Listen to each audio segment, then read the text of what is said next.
So everybody always says, oh my gosh, I need to avoid probate, I need to avoid probate. And you know, I happen to agree with everybody who wants to avoid probate, but probably not exactly for the reasons that most people are concerned about. Probate basically means that you're getting the court to rubber stamp your choice of who should be the boss of your affairs when you pass away.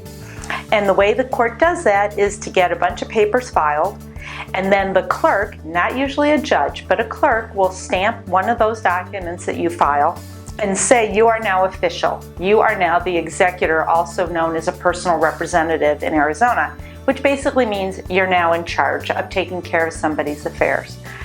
The reason probate gets such a bad rap is because in a lot of states, it's a complete and total nightmare.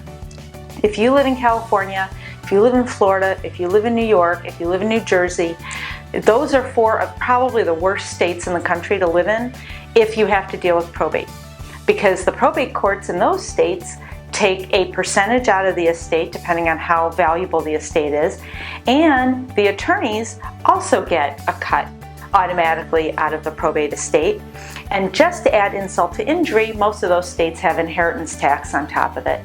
Here in Arizona, we don't have automatic amounts taken out of the states, and we do death really well in Arizona. We don't do maybe a lot of things well, but one thing we do well is death. And death here means you're not paying any kind of a tax because you've kicked the bucket.